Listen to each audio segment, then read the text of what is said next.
Welcome back to Mallett and Michelle. I'm Michelle Lewis and this is Steve Mallett. We know the world feels a little heavy right now. We may not always get it right, but we promise to keep it real with honest conversations, some laughs along the way, and a reminder that community matters more than ever. It really does. It's been an interesting time for the last, by the time this comes out, it'll be the last 2 weeks, but a lot of things to contemplate, think about, ponder, and try and figure out where we're going from here. But let's get into thanking our sponsors. Yeah, we got to thank our sponsors. Whether you love us or not so hot on our show, we couldn't do it without these sponsors. Absolutely. We have Deep Eddy Vodka, where every pour comes with a splash of fun and a shot of hill country charm. I had to stop myself from drinking the entire distillery last week. Yeah, all our bottles up here on our They're sponsor all gone. wall are all gone. They're all gone. Jovi Belterra, where 55 plus means new friends, fresh adventures, and a lifestyle that refuses to slow down. Did you say fringe or friends? Friends. I'm sorry. The sorry, fringe. Jovi. We love you. Sorry, Jovi. South Star Bank. When you need a banker, not an ATM. You know, it's weird to go to a bank nowadays. They have actual people. I know. And at South Star, when you walk in there, they say, "Hello, Mr. Mallett. How are you?" That's right. Which is weird to me, but they know who we are. That's right. And then Mallett Integrity Team. When you need more than a listing, you need pros who know the market and get it sold. And Michelle. And Michelle, yeah.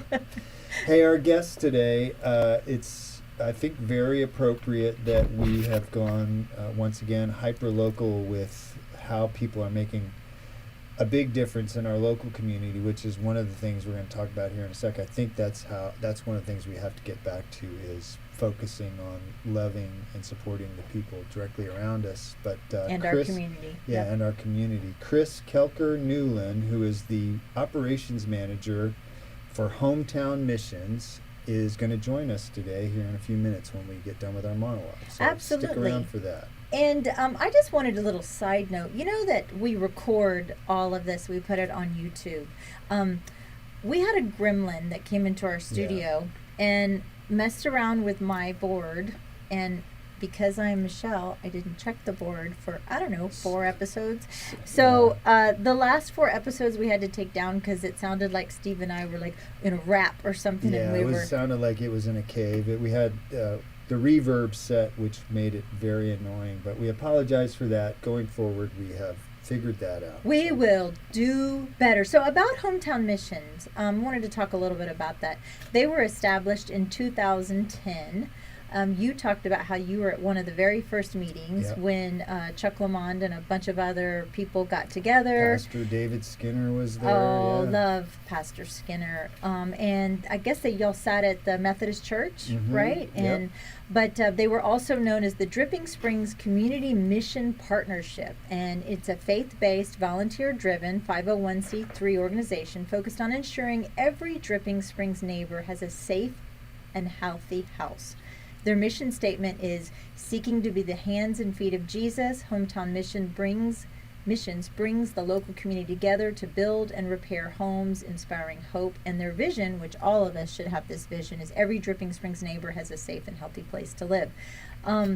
They handle so many other things instead of just building they financial stability or education. They teach people how to do budgets and plan for expenses in the future. ADA modifications. They'll help with tree cleanup, flooring replacement, bathroom upgrades, appliances, all kinds of things. Just so and so for those that are in need. They also have their Home in the Month, which is just amazing. It builds or relocates an entire home in just 30 days and from start to finish. Something like hundreds of volunteers help over the course of this. And we have from the volunteers, the churches, donations, and even our local contractors, like our favorite Johnny with Barton Creek AC. Yeah, roofers, plumbers, electricians, they donate not only their time, but also a lot of the materials that are needed. And it's a perfect example of a community pulling together to help a family that's maybe struggling, has a rough spot in their life, and they need some support, and everybody comes together, and it's like our community's version of barn building, where the whole Raise the barn, where the whole town turns out to help somebody, just get something finished that they need to have in their life. Well, over the last 15 years, they have completed 64 major projects. So that was the major ones. They've served over 200 neighbors. They have one full-time staff, which is our friend today, Chris. Yeah. Everyone else are volunteers. Great guy. They also have local business partners, and then of course they cannot do it without the donors and supporters of our community. And all volunteers are welcome. All skill levels are welcome, from skilled trades to labor, painting, team support, just even bringing a meal, and then also donations. But then the most important thing, if you or someone you know needs assistance, there is a spot on their website, which is hometownmissions.org. And there is an opportunity for you to either nominate someone or for you to nominate yourself. And there is no shame in that game. Everybody sometimes needs a hand up. And they want to be your friend. They don't want to just come along and give you a handout and then move on down the road. They want to support you and your family and really help in a way that matters. So we're going to take a break here in a little bit and get Chris in here to talk about Hometown Missions. But a little bit different format today. I think it would be inappropriate for us to not touch on the tragedy from September 10th, the slaughter, murder, assassination of Charlie Kirk in college in Utah. And it's been weighing on me very heavily, and I've struggled to actually get my head around what I'm feeling about it. I go back and forth. I have sadness, and then I have anger, and then I have, I'm resolute. I think, okay, how would Charlie handle this? You don't have to be a fan of Charlie Kirk to watch some of his videos. He was making a difference in the youth of our country. He was really a very remarkable, once-in-a-lifetime gentleman. And on the opposing side, don't just watch the little 1 minute, 30-second, 1 minute clips. Watch the whole thing where it's taken out of context, because people aren't doing that because it'll be debunked. Yeah. So whatever people are calling him, whether it was a racist, a trans, homophobic, whatever it is, you can't be all of that and truly listen to his message that he has said. He would open up dialogue with people that totally would disagree with him. And I saw a video this morning of a guy that got up to the microphone and said, "You should not be talking to people that proclaim to be homosexuals." And Charlie Kirk shot him down and said, "That's not what Jesus would say. Jesus would say you go out, you meet with the tax collectors and the lepers and the prostitutes, and those are the people that you go have relationships with." He goes, whether your personal beliefs are one thing doesn't mean that you seclude yourself from certain people and don't love them, just like Jesus loved them. I agree. And kind of like what we do here today, there's freedom of speech, right? Yeah. But there's not freedom of hate speech. And there's a difference between hate speech and speech that you hate, right? And the hate speech thing, people calling for that, I'm sorry, I interrupted your thought, but for people calling for that to be regulated, that's a slippery slope that I don't agree with. You can say what's on your mind and put it online, but be aware that doesn't mean that free speech does not mean no consequences. Or free of consequences. Free of consequences, that's not what it means.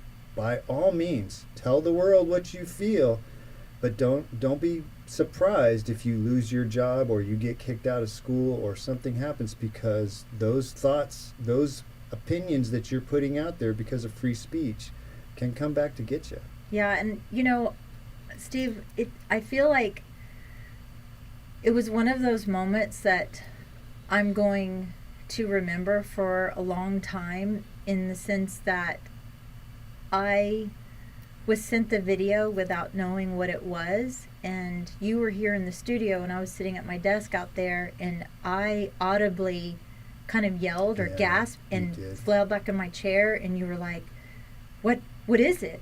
What's wrong? And I said, you came by my desk and I said, you don't want to see this. You don't. And you said, no, I want to see it. I said, Steve, I don't know if I want to show it. You don't want to see it. Out of my head. And I pushed the button. You said, go ahead, I want to see it. And I pushed the button. And I didn't tell you exactly what it was, but you saw from the look on my face, and I didn't look at it again. And it has haunted me watching that video, and it's one of the first public executions of a public figure in our generation's lifetime. I'm Generation X. I was not around during the Kennedy assassinations. I was not around during MLK's assassination. But all of that, my son, my oldest son, said, Mom, I feel like I lost a friend that I didn't even know. And he had that effect. And so many friends' parents have told me, wow, my kids, they may not have always agreed with what he was saying, but they listened to them. He was this figure. He was this civic leader, the civil rights leader in their generation that they truly paid attention to, and he spoke on their level, and he opened up these college campuses. He gave a safe space for these kids to come in and say, we're these professors. And have real discussions about things that are on their mind. And he was never disrespectful. And if somebody would get up to the microphone in front of him and say something just completely it's insane, and the crowd would go, he would go, no, that's not what we do here. Let's let him speak, let her speak, and he would be very respectful. And goodness, that's what we need right now. That's what this world needs. We don't need all this crap that's being posted on social media where people are just, I want to implore anybody that's listening right now, if you have thoughts that a young man, a father, a husband deserved to die that way, deserved to die, period, that is not a good thought. You are not in a good place. And you need to really think about what media you take in, what social media you take in, who your friends are, who you surround yourself with, because that thought that there is somebody that deserved that to happen to them on this planet is not okay. That's not, and I'm holding up my fingers, normal. I know you're not supposed to say the word normal anymore. That is not normal thought. It's not a political moment anymore. It's a human moment. And what really struck me was the very next day, it was 9/11. Yeah. And I think back to 24 years ago where I had 3 small children, and I'm just casually watching Good Morning America, and I watched the horror that was before me continue to watch the second plane go into the towers. And I feel how far we have fallen from back then, because we weren't Republicans, we weren't Democrats, we weren't giraffes and cats and whatever we identified as. Furries. We were humans. We were Americans. I remember, I will never forget this on 9/11. One of the most vivid memories I had. I go to HEB shortly after, the Pentagon and everything, and my brother was in the military, and I had friends in the military, and they said, you need to go to the grocery store. We don't know what's about to happen. You need to go to the grocery store, and you just need to start stocking up. Yeah. And so I was buying water and like beans and whatever, and I'm in the line to check out. And this lady is behind me, and she had kind of the same stuff in her cart. She looks at my cart, I look at her cart, and we look at each other, and we just start bawling, crying. It's a total stranger. Yeah. And we hugged each other, and we checked out. I will Didn't never, matter ever... what didn't her matter. political affiliation, what Didn't church matter. she went to. You were 2 human beings going through a very traumatic experience, supporting each other. Exactly. And I just think, Steve, do you remember how the country came together after 9/11? And why do you think we cannot now find that kind of unity that we are so desperately looking for? One of the things is, and I think people are realizing it this week, people on both sides of the political aisle, media is not your friend. Media is manipulating people, and some of the politicians say things, and I'm not talking about certain specific people, but media pushes people out saying the most despicable things about other human beings. And that is kind of a new thing. People have always been sort of disrespectful, but now people are calling Nazis and fascists just because they have a different political view. And of course, if you're a young person, you're going to be more inclined. In your mind, you're saving the world from Nazis. Well, it's even different from the 60s political kind of unrest that was going on back then, right? Because you would still have the Walter Cronkites of the world, and they wouldn't force their opinion. They would report the news. Yeah, and that's what's Yes, the Walter Cronkite would report the news, and you would take that in and you'd make your own opinions. Now the media, and it's not the new media, not what we're doing, not what you and I are doing right now, but the traditional media are just a bunch of people that are treating their listeners, their viewers, as pawns in a game, and what they're trying to do is make them think the way that they want them to think. And if you're buying that crap, then you're just a pawn in the game. Everything's a clickbait you nowadays. Shouldn't be. You should be. If somebody tells you something and says, "Oh well, Charlie Kirk was a fascist because he said such a blah blah blah blah," go do your own damn research. Don't just take that because some TikToker has 300,000 followers that is true. It very well could not be true at all. You need to do your own research. I agree, and I also feel like on a personal level, we hold some sort of responsibility behind these microphones that we have that, in such a micro setting here in Dripping Springs in the Hill Country, that we're setting an example in a sense that there have been people that have sat in a chair across from you and I, and we wouldn't necessarily agree with politically, but the things that they are doing in our community are amazing, because that doesn't matter who the hell they voted for in November. It didn't matter. It mattered how they're giving back to their community. And I have a hard time. I keep trying to figure out what the end game is. Like, what's the end game? Like, why is it money driven? Is it power? What is it? I cannot wrap my head around it. A lot of it is money. It's, money in media and advertising and all that stuff. And, you can't have somebody in a position where, like, the RFK Jr. talking about doing away with pharmaceutical ads. The pharmaceutical companies cannot afford to have that happen. But my biggest takeaway from all this is that it's been pretty interesting to see people that have been, like, not us because we have this platform, but people that have been quietly living their best lives, just doing what they're doing on social media and posting pictures of them and their spouse out on a date and whatever. And their food. Yeah, and they're living a good life, are now saying, you know what, people, I just want you to know who I am. This is what I believe in. I'm a follower of Jesus Christ. I'm a conservative. I'm a mom before anything else, and posting those things because I think people have been quiet about that. And those feelings have been squashed a little bit. Those thoughts have been squashed a little bit. And now people are waking up and saying, no, I'm not going to be quiet about who I am. I'm not going to appease you anymore. I'm not going to just silently let you say these things that make no sense, that are not based in reality. There's some people out there saying things online, and they don't even have a strand of reality anymore. They are completely gone. I think how the general public has reacted on a whole, the majority of the general public, especially Generation Z, the churches were filled to the brim this last Sunday. Maybe this is, quote, the turning point that are bringing these youth back to the churches. I really hope it is. I feel like, as a person of faith, aside from responding to this with just prayer and love instead of bitterness and anger, which is like I kind of weighing between. I have been there. I was very angry. But I feel like there's also, what else can we do, right? What else can we do? What are practical ways, so to speak, that we can show our neighbors love and common ground? And I heard one thing that said, look, you're not going to agree with even your closest friends, even your spouse, on everything. But find that acquaintance, that friend, that you are on different aisles of the spectrum, of the political spectrum, right? But find that one thing that you do agree on and love on them about that. Yeah. Love on them. Why? What has happened to human flippin' compassion nowadays? I agree.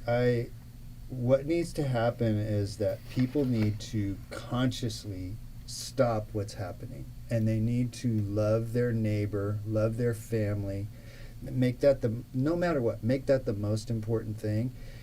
And yes, we should still have conversations with people, though.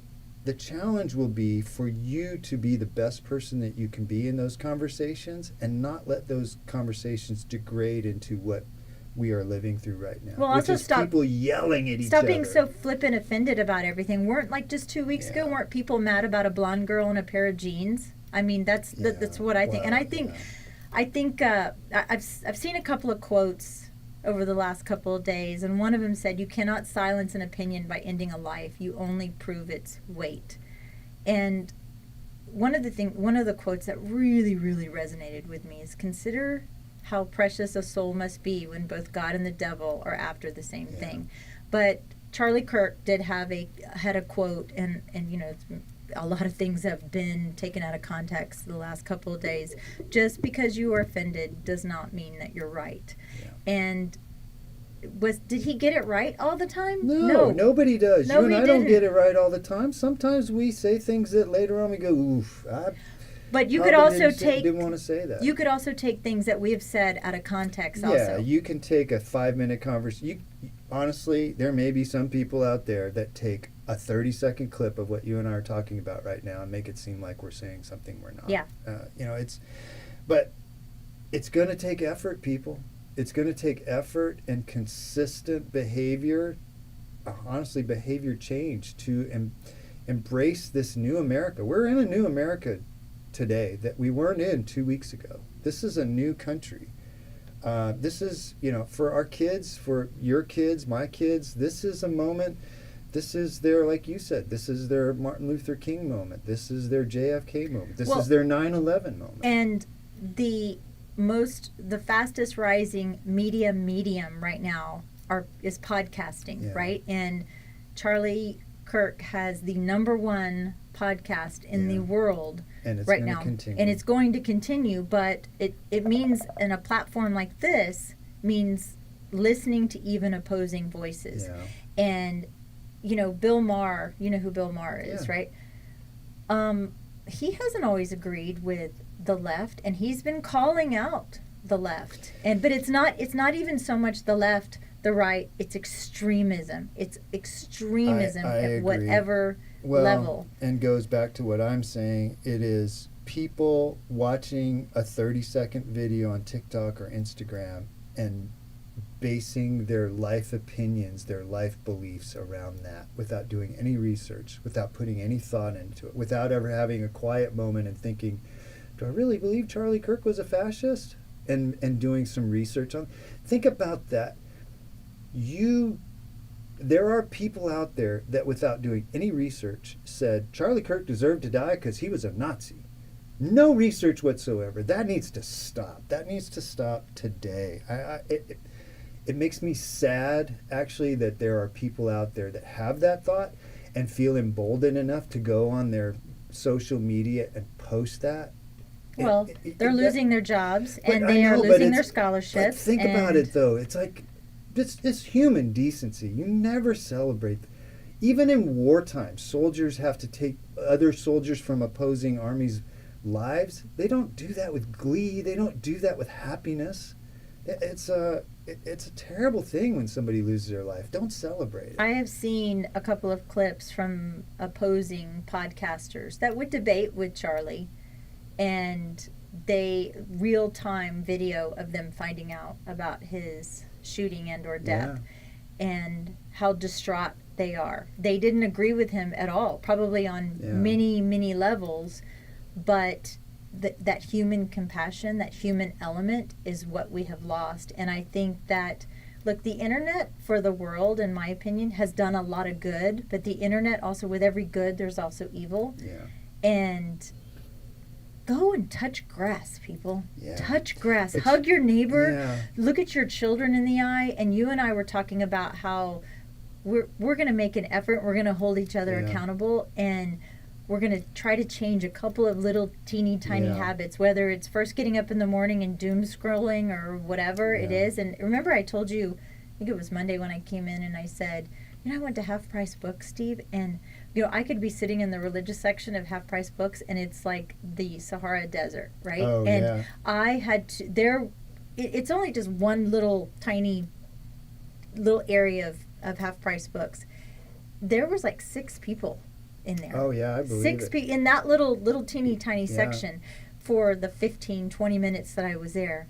I feel it. I feel a change. I feel it too. And I want to wrap this up with one thing. I want to say, when you are, and we try and do this on the show, don't have a discussion with somebody with an opposing view and think about how you can change their mind. Try and understand where they're coming from. Try and understand their point of view. You might learn a lot about yourself if you have that opinion.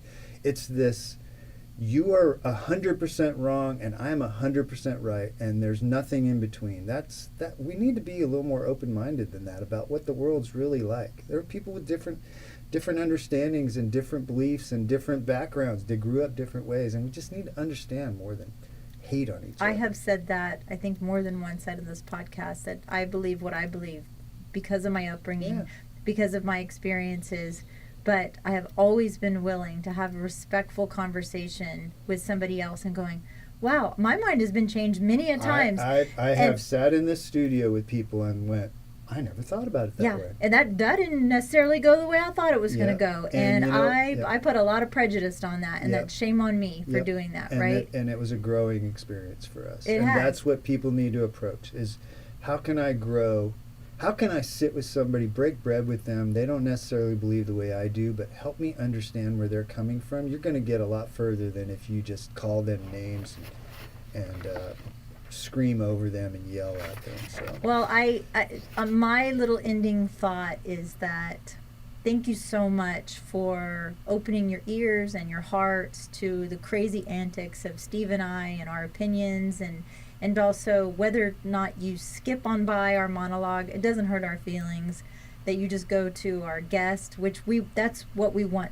We want you to do. We want you to pay attention to our guests and love on your community, understand who's here. And when you do see those guests that we've had on that you've listened to and you heard that they grew up and so, or you find some common ground with them, go shake their hand. Yeah. Hey neighbor. Tell them that you loved hearing their story. If you walk away with one thing today, I want you to walk away with love on your neighbor. Yep, agreed. And on that note, we're going to take a little break and get Chris Kelker Newland from Hometown Missions in here, talking about how they are really taking care of this community and doing such a great job with that. So go tell somebody you love them today. It's really important, and you never know when you won't get a chance to do that. So thanks for listening, everybody. We'll be right back. Good job. Good job. Good job. That was a hard one. Can I go to Deep Eddy now and go have a drink? Yeah, I hope you enjoyed it.